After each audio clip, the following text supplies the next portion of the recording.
Hello everyone, Simon here from Super Nerds Gaming, and I hope everyone had an awesome Easter, even under these quite trying times. But today I'm back again for another video, and this time we're going to be taking a look at game catalogues. Now, we're going to be taking a look at one each, so I'll be doing an episode for each so we can have a little more of a detailed breakdown on it. I did ask you guys and you said you'd prefer to see it one each for each episode. So we've got a spring 1999 catalogue. I think this is a 98. Sure is, yeah, that's a 98 catalogue and a 2000. Now, I thought these were gone. I assumed I'd lost these long ago. But while doing a clear out, I found them in my memory box. Yeah, other people have like special things in the memory box. I had old game catalogues. Who knew? But yeah, I was absolutely amazed that I still had them. And I thought this is a fantastic opportunity to go through them in a video and have a look what was hot in 98, 99 and 2000. So guys, let's just get into it. So guys, we have the summer catalogue of 98 for game. Now, they used to have these in store. I think they do in a certain type of way, but not like this anymore. They used to have them on the side in store. And as a child, I'd go in and pick one up because I'd love just poring over the games. A lot that I could never have, but still I like to look over them. And yeah, as you can see from the front, we've got I think Ridge Racer. That's either going to be some football game. Not going to try go into it. It looks like maybe World Cup. The awesome Resident Evil 2, Wario and Bomberman. So we'll just get into this. And this is like a little information page with which they'd give like a update on what was going on in game and so on and so forth. The sad thing is you have a little section here, if you can see, that says new stores, and it's talking about how many new stores are opening and the push for stuff like this, because this was the height of gaming where, you know, game stores were everywhere. But unfortunately, in the times that we are now, game is one of the only kind of big retailers still out there that's, you know, got a storefront for games, and it is quite sad. So if you have a look on here, you've got stores, and the Liverpool store has been circled around. Now, I can't remember if that was me or that was the store and they've circled around it for each of them so people could get in contact with them. I am not too sure. This store that I used to go to get these from was the Clayton Square store that was in Liverpool. It was just by Virgin Megastore, and I've got literally no images of it. I've Google searched for images of it, could not find anything. I found like a Google image of Virgin Megastore when it was open from the outside, and that's it, which is quite sad because I would have liked to seen the store again. So let's move on anyway, guys, and we have got PlayStation titles which open up this. So we've got the first Dead or Alive game, which I still don't think I've ever played. We've got Versus. I've definitely not played that. WCW Nitro, I probably have, because at the time I was into PlayStation 1, or when the PlayStation 1 was around. I had two mates who were massive wrestling fans that were into it, and I think we played every wrestling game. I was awful at them, but we still played them. We got Masters of Terraskai, or I don't know how you'd say that.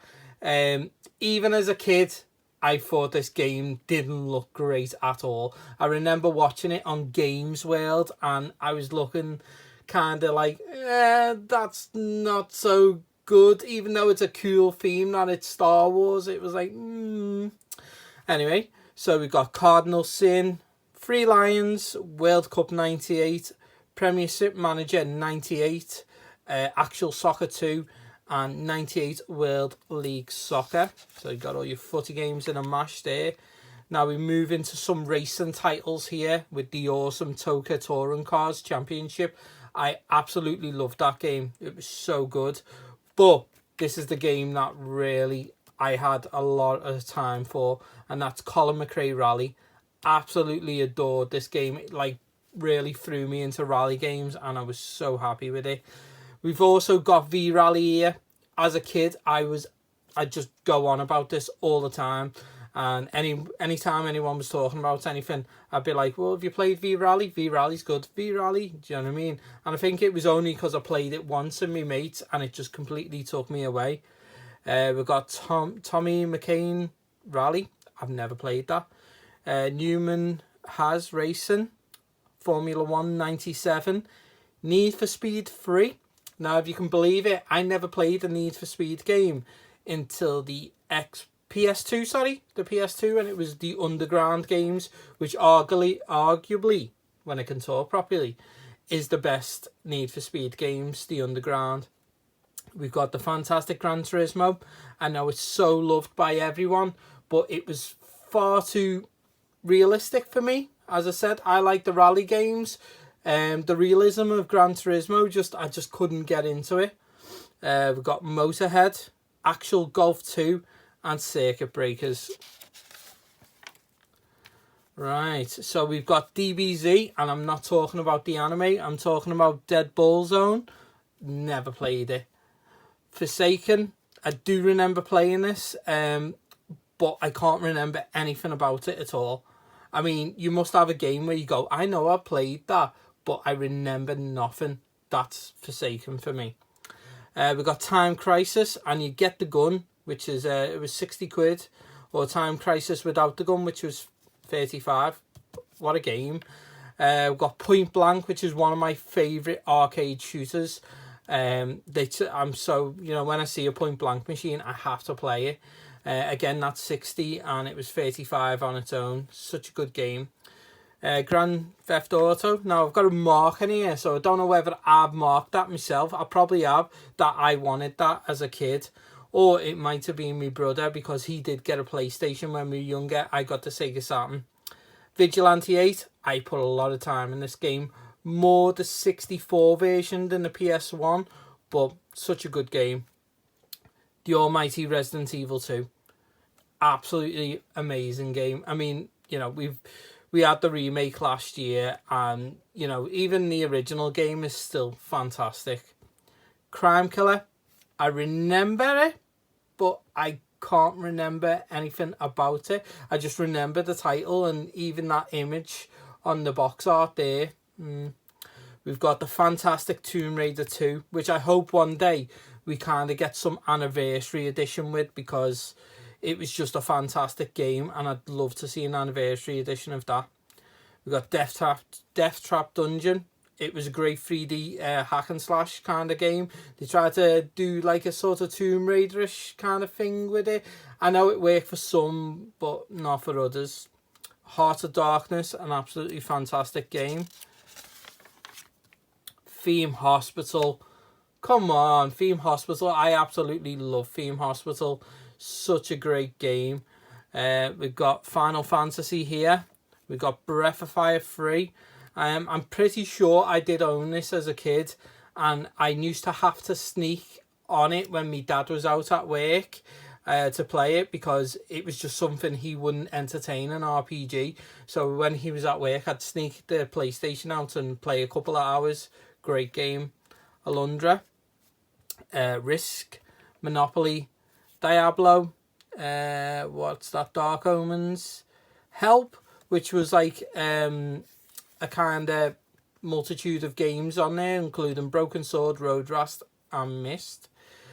C&C Red Alert. There's not much more I can say about this game. I absolutely adored Command & Conquer Red Alert, and it was the first game that brought me into the franchise. So I remember going to a friend who had this. I'd never played a strategy game in my life before, and he went, try this, and I just got hooked on it, and I played the whole series from there. I went back to 1, got that for myself, played Retaliation, and so on and so forth. Men in Black the game.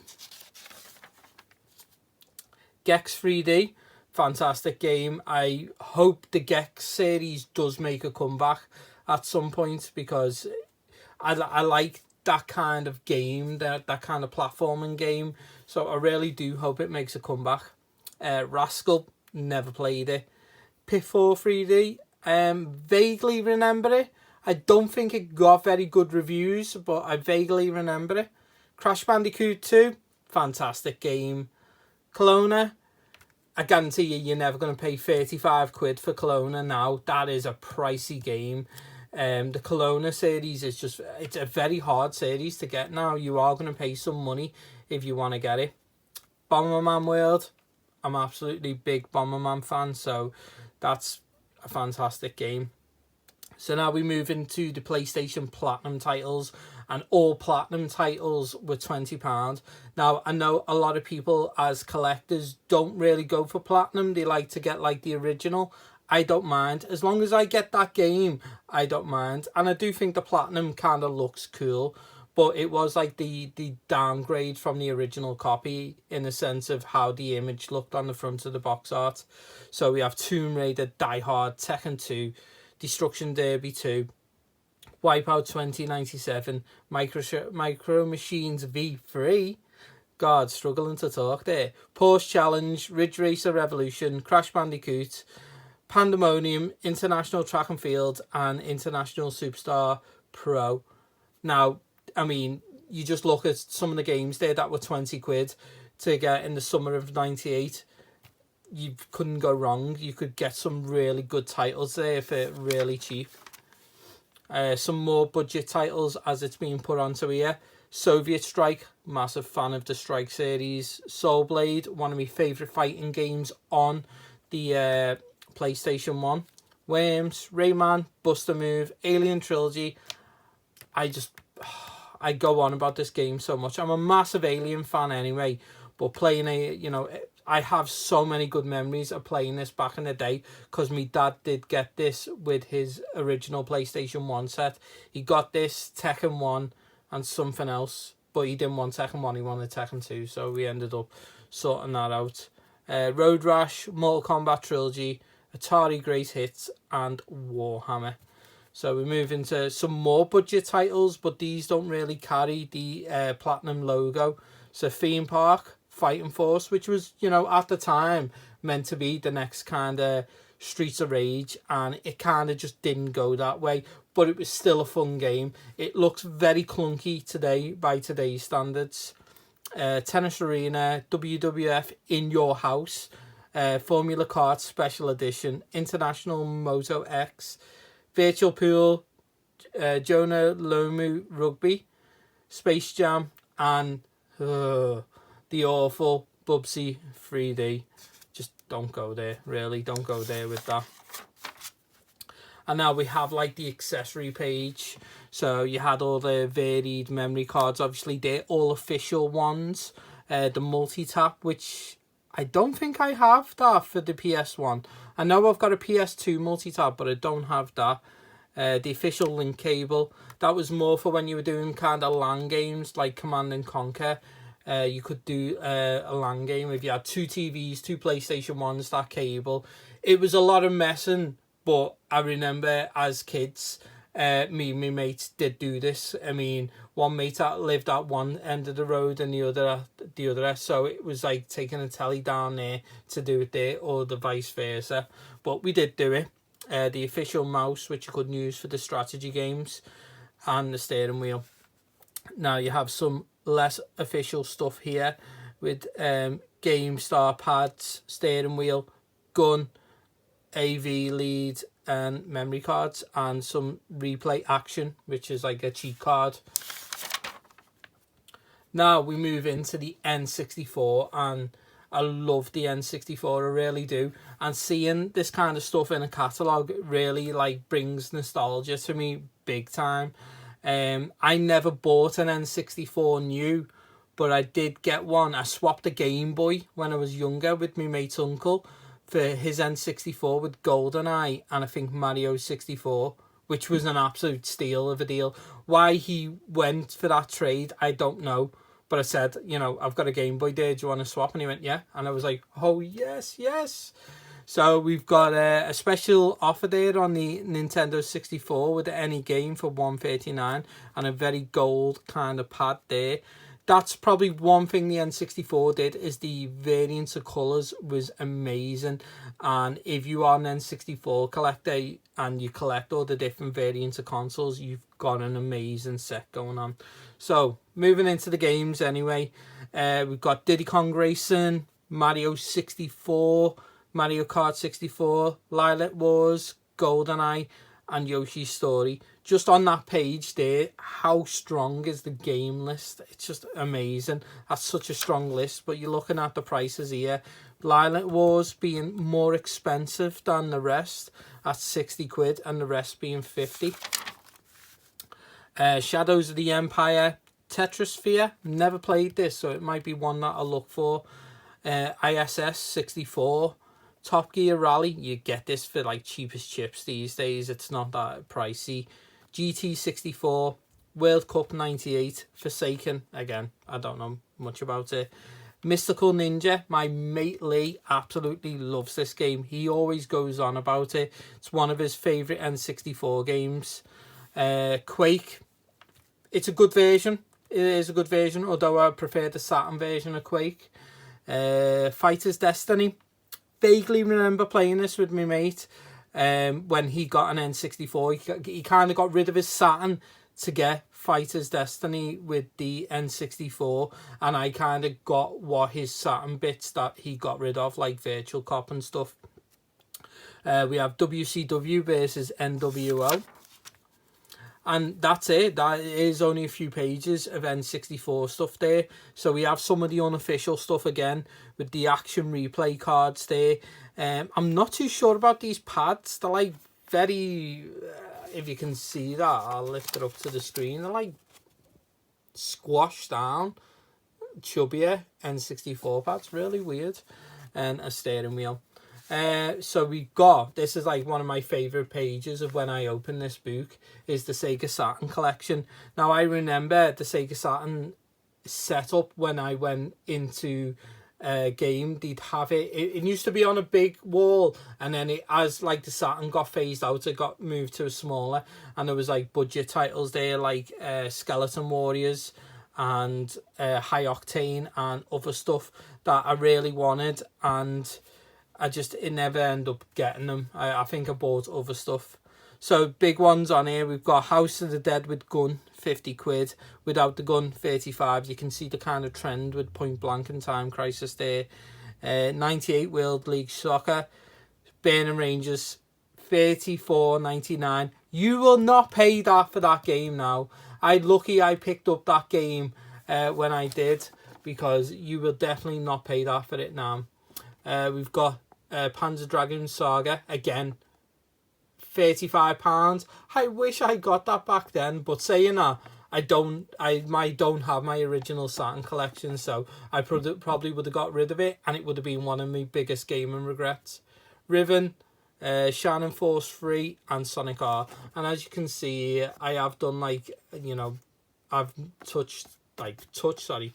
circled around stuff that I did want. I did get the memory backup. I don't think I got Tomb Raider, but with my original Saturn, I did get Resident Evil, Burning Rangers, Sonic Jam, which was the actual box set that I got, and I can't remember anything else at the minute.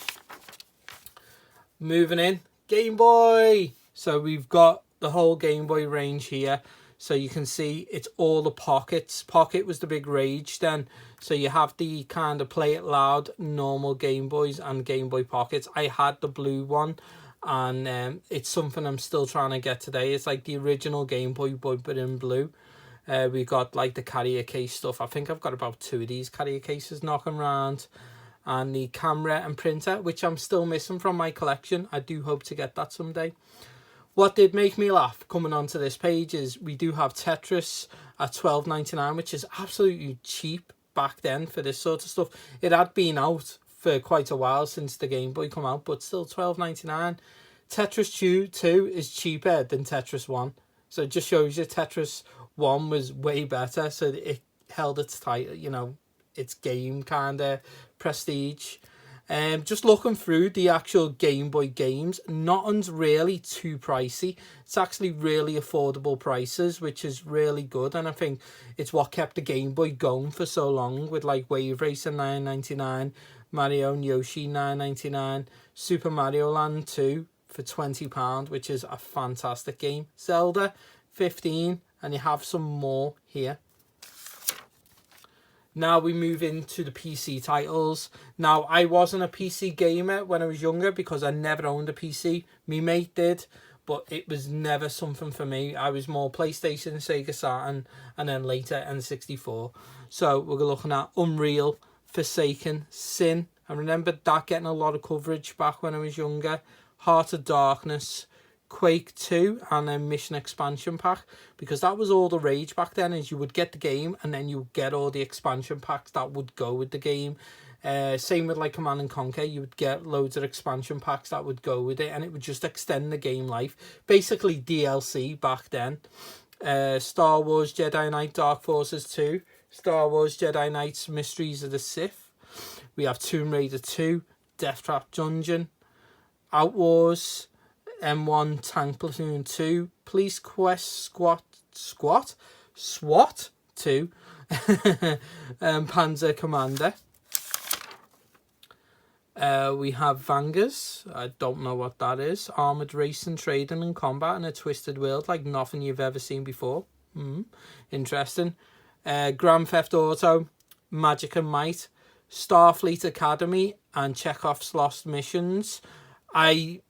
If this is the Starfleet game that I remember, I used to absolutely adore it, where you could fly around in you'd have a fleet, and the way you'd attack it, it was good. It's probably not the game, but it was good. Worms 2, the original Fallout, StarCraft. I absolutely adored this when I was younger. So in my late teens, I did manage to get hold of a PC, and I got one of the value packs with StarCraft on it. It barely played the game, but I played it nonetheless, and I enjoyed it. Total Annihilation, Age of Empires, Mech Commander, and XCOM Interceptor. We've got Army Men, which, you know, is a big franchise back then, and it's kind of just gone now. Battlezone, Dark Omen, Tribal Rage, never heard of that. Tribal Range, never heard of it. Hang on, no, that does say Tribal Rage, and that says Tribal Range. So it's a bit of a mistake on their part. The Operational Art of War. Getting hard to speak. Yeah. Star Wars Supremacy. Blade Runner, which is making a comeback, which is fantastic. Really happy this is making a comeback. Diablo. Final Fantasy VII. Starship Titanic, which a couple of months ago I found a strategy guide for in an Oxfam. I never picked it up, but I did find a strategy guide for it. Civilization, great game. Total Heaven, Industry Giants, Monopoly, both types with Star Wars as well. Realm, Riven, the sequel to Myst, B-Rally, Colin McRae, Pro Grand Prix, Redline Racers, F1 Simulator, and Formula 1 97. We've got Pro Golf, Lynx 98, Microsoft Golf, more Rugby Tennis, Cricket Captain, Three Lions, World Cup, Championship Manager 97 to 8, Monopoly Ultimate Soccer 98, and Sensible Soccer World Cup 98. As you can see, so much PC. It was a big thing back then. Flight Simulator, 747, Flight 2. I mean, flight games were big. I remember just the simulator games being really big back then. Where are we up to? Carrier, Strike Fighter, Team Apache, and then some sort of some platformers. We got Jackrabbit 2. I know that title, but I've never played it. Gex 3D, Rayman Gold, and then we've got a nice little Sonic collection here with Sonic CD, Sonic 3D, and Sonic and Knuckles collection. And then we move into some more games here with Duke Nukem 3D. Absolutely adore that game. Lynx LS, Under a Killing Moon, Championship Manager 96 to 97, and Tomb Raider includes Unfinished Business. What is Unfinished Business? I don't know that. Is that some expansion to that? I'm going to have to look it up after this video. So we have just basically a load of budget PC titles here. A lot that I'm not going to go into. So it is just kind of going to be a breeze over these pages because this video is getting on a bit now. But, you know, digging deep into the book, I think you could appreciate that. A lot of more like language courses and stuff for GCSEs and stuff at the time. Again, a lot more physics in that. And then you'd get all like your kind of sound cards and stuff here, which I know a lot of PC people are all about. Like Creative 3D Blaster Voodoo 2, Creative Sound Blaster 16, Creative Sound Blaster or 64 Goes. I have no idea. I am not up to PC specs or anything like that, so I have no idea about anything like that, but I'm sure that gets a lot of PC people going. Same with the kind of like the joystick here and the different pads and steering wheels that would come. I remember the Sidewinder, a lot of people talking about that back when I was younger. But yeah. And again, some more stuff.